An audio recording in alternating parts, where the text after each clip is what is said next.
So I'm Beth from GM Walking. I'm just going to talk a little bit about some of the resources and approaches we've got in Greater Manchester, specifically focused on trying to grow a movement for walking in Greater Manchester, recognising that walking in particular has a real opportunity to support increasing our activity levels and getting us all going in terms of its accessibility.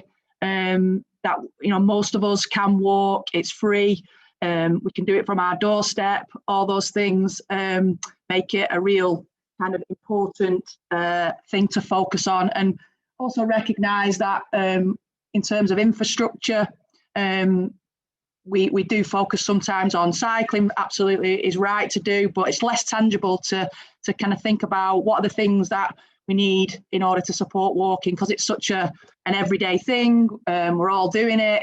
It's something that we're constantly aware of, so we're not necessarily thinking about it specifically. There's a need to kind of make sure we think about the resources and the support we need to help others walk and help ourselves walk more.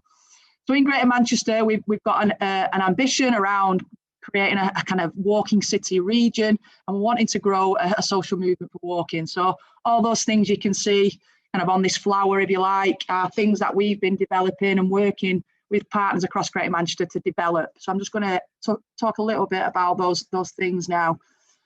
So one of the things we've developed is a kind of GM daily mile toolkit, which is now available for individuals to use, communities to use, groups, workplaces. And this is recognising the success of the daily mile in schools, which I know many of you will know about.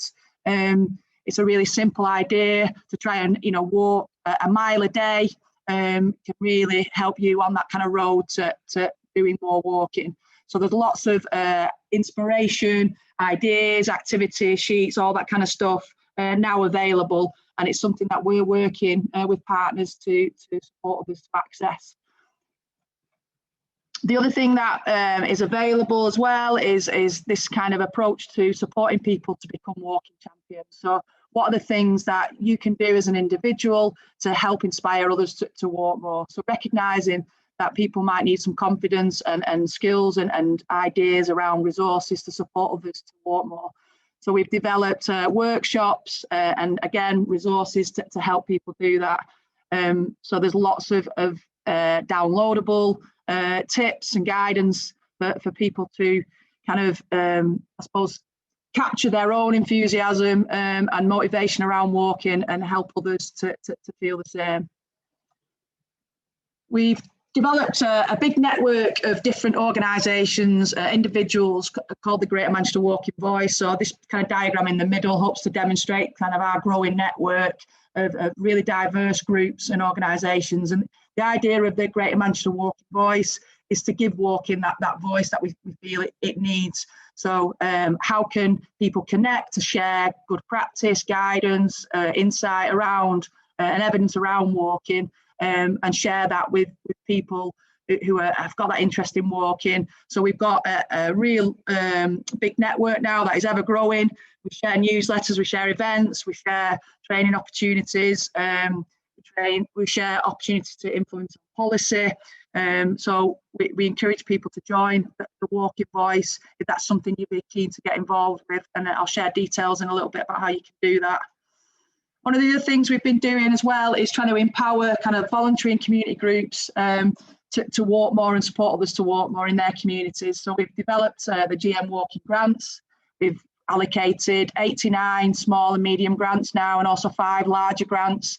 And we've worked with GMCVO to really help kind of reach maybe community groups that wouldn't necessarily access resource or money around walking to do so. And we've seen a real success by building that partnership to really connect with new organisations. And you'll hear a little bit from 2 groups today about how they've used those grants to help others to walk more.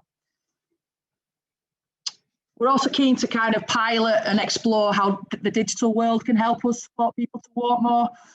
So we've developed a range of digital tools to explore this. We've got a breakout later on today, which is focusing on digital. So if you're interested in finding out more, please come along to that. But And one of the things we have done is work with partnership with Go Jauntly, and we've developed a range of short walks on their app in Greater Manchester with a real focus on accessibility. So walks that are suitable for wheelchair users, that are short and focused on well-being, so from the doorstep, so to help people explore their local space.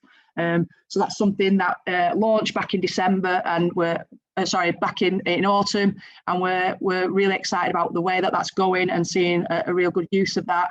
But we've got other tools as well, like Love Exploring, that communities are using, and there's lots of others on our website that you can have a look at. We developed a campaign, which again, we're going to talk about in one of the breakout rooms, in the digital breakout room. And this is about really tapping into that idea that, you know, walking is important for everyone. It can really kind of affect your mental well-being. It can support your physical well-being. And it's something that we've developed to kind of really tell local walking stories. So again, you can find out more about that on our website. And this is where I would kind of just help people to connect, really. So if you're looking to kind of find out more about any of the resources that we've got, we've developed this website, which is the aim really is to kind of make people aware of existing assets, if you like, and give an opportunity for community groups and local authorities to share their work on a platform that is focused on walking. So we've got walking groups, walking routes, all sorts of things on that website. So it's a real hub of information and all the resources that we've talked about today. So if you want to connect to that, please have a look. We're on social media. You can also join the Walking Voice network through that website. And we'll be talking about some of the digital resources in the breakout room. We've also got a breakout today around the Daily Mile specifically. So Louise is leading on that. So if you're interested in finding out about the Daily Mile, there's an opportunity to find out a little bit more and explore how that can be used for you as well. So I'm hoping that gives you a very quick overview of some of the resources and work that's going on in Greater Manchester around walking specifically. And if you want to find out more, please get in touch. Thanks, Eve. Fantastic.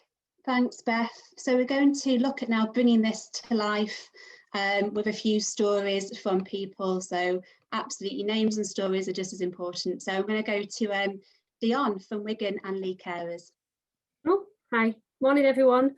My name's Dion. I'm the Training and Support Officer for Wigan and Leigh Carers Centre. If some of you know, the Wigan Borough is a very large borough. So we support unpaid carers which live across both Wigan and Leigh. So we did apply for some funding for Greater Manchester Walking Grants, and we were awarded a small pot of money. So we use this money to create like a mindfulness walk for carers, and it really took off. I mean, we've got some photographs there that you can see. I'm in the front there in the blue bag. That's me, mugshot of me. We started off doing them on a monthly basis, but what we found out was that the carers were getting so many benefits from the walks that they wanted to do them like more frequently. So since then, we have kind of been arranging them on a weekly basis. But what I asked the group to do quite recently was just to tell me what their feedback is on the walks and what a difference it has made to their lives. So I've typed this out word for word. So I'm just going to read you a couple from the people that have attended the walks. One of them says, I really have enjoyed coming on the walks, even in the bad weather. I've met a lot of lovely people and have enjoyed the chatty aspects of the walks, and it's been great to get out in the countryside with all of the lockdowns and restrictions in place. The walks have definitely helped my mental health too. Long may the walks continue. I look forward to future walks when the weather is better. These walks have been amazing. They have given my wife Hazel more confidence. She's more willing to explore areas to walk on our own, not just with the carers group. We have met new people, we've been to different places. They are well organised, we feel safe. Come rain or shine, we will always be there. And the last one I've got is, I have loved going on the walks. The benefits for me, I've been able to chat with people who for one reason or another have become carers. All of our challenges are different, but we all have empathy with one another, which makes it easy to connect and chat with another person. Also, the walks have been carefully planned and have opened my eyes to the lovely walks in the local areas, many of which I have been on. The walks are something to look forward to which is especially great in these trying times. So that's just like an overview. For myself, actually, speaking for my own, I found lockdown incredibly difficult because one of my main hobbies is dancing. And that is going to be the last one that I'm sure will be allowed to do following the government guidance. So the walks have actually helped me to keep my sanity, to keep my mental health and being. It's actually made time for me, like Andy was saying before. I think from my personal experience, just getting outside makes me feel 100% better and just helps me so much. It's hard to put it into words sometimes. So being able to inspire others, which wouldn't have necessarily got into walking through doing this, has been a massive benefit to me as well, to hear their feedback.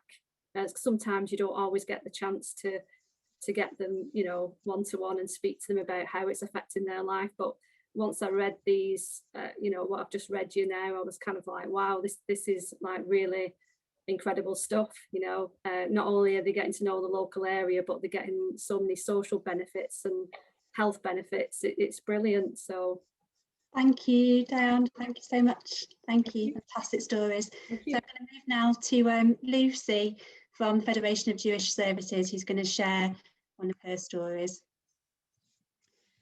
So hi everyone, as you say, I work for the Federation of Jewish Services. People might know us as the Fed.